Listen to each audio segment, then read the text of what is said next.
सप्तशृंगी किचनमध्ये आपण आज बनवणार आहोत गावरान मिसळ घरचे मसाले वापरून पारंपरिक पद्धतीने।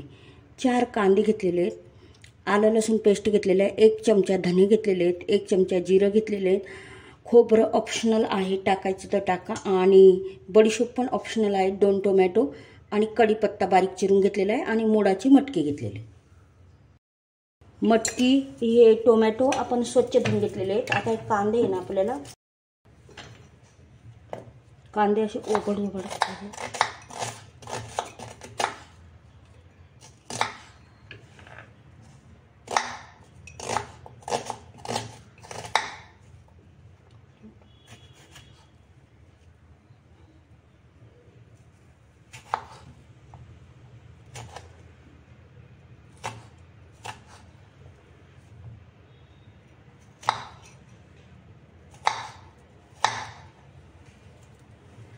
या पद्धतीने आपण आता सर्व कांदे या पद्धतीने मी ओबड-धोबड कांदे टोमॅटो कापून घेतलेले आहेत, असे मोकळे करू शकतो आपण।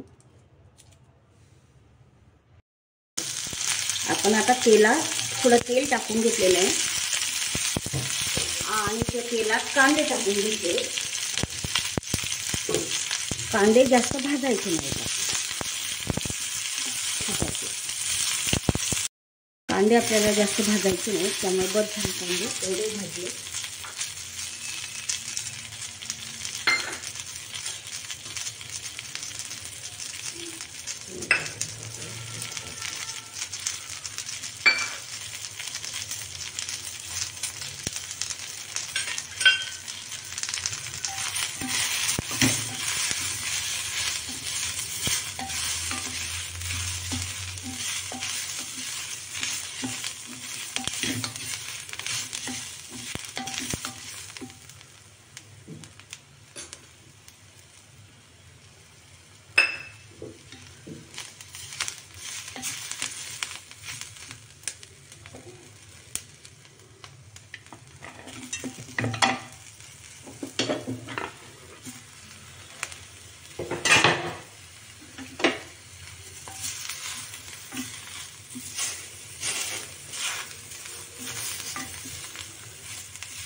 आता हे सर्व मिश्रण गार होऊ द्यायचे आणि मिक्सरला वाटून घ्यायचे।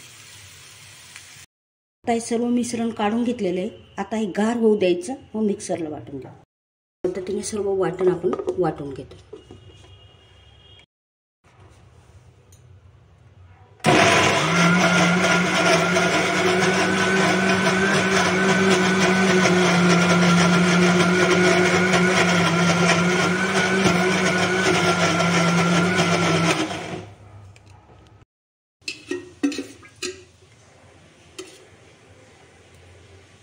छोटी पळी आहे, 2 चमचे तेल टाकून घेतलं।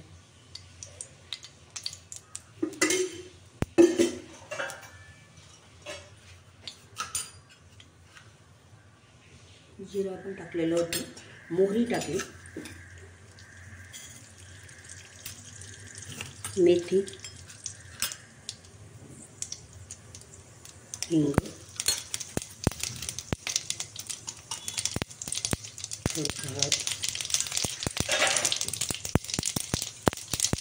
आणि आता आपण हा वाटलेला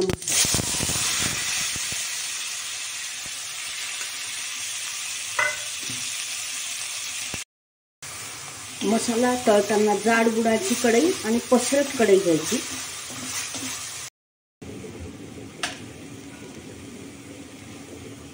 गरम मसाला घरचा आणि लाल मिरची पावडर, आपण घरचेच मसाले वापरत आहोत। आपला मसाला अगदी छान परतला गेला आहे।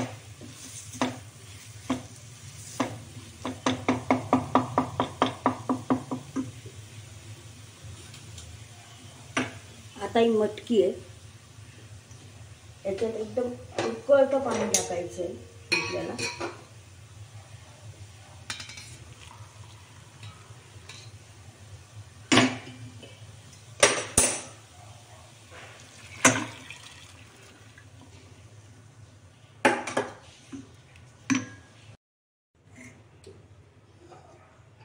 आता आपण हे राहिलेली मटकी गरम पाणी आवडीप्रमाणे टाका.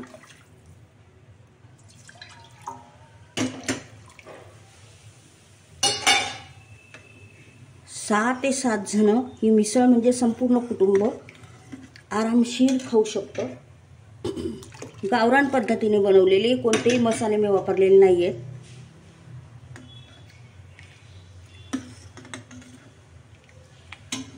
म्हणजे रेडीमेड वापरलेले नाहीत, घरचेच मसाले वापरलेत. हे बघा, आपली मिसळ अगदी तर्रीदार होते, पण तिखट नाही लागणार कारण घरचे मसाले. चवीप्रमाणे मीठ टाकत आहे.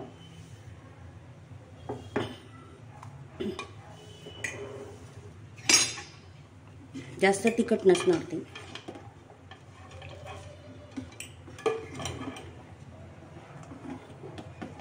अशी अप्रतिम चवीला लागणारी ही गावरान उसळ आहे. आपण मटकी पण शिजवून घेतली नाही, डायरेक्ट गरम पाण्यातनं मटकी टाकली.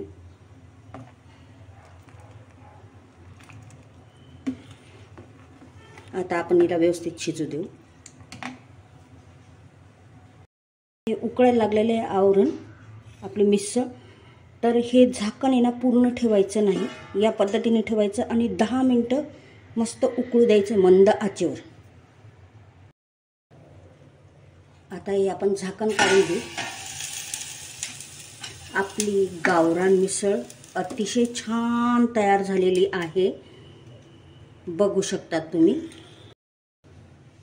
आता आपली अप्रतिम अगदी टेस्टी अशी गावरान मिसळ तयार झालेली आहे, तुम्ही बघू शकतात.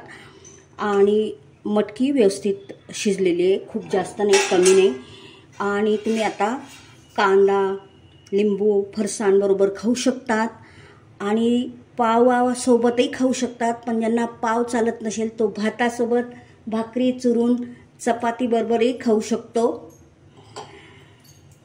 आवडल्यास नक्की करून बघा या पद्धतीने. आणि आवडल्यास सप्तशृंगी किचनला लाईक, शेअर, सबस्क्राईब करायला विसरू नका.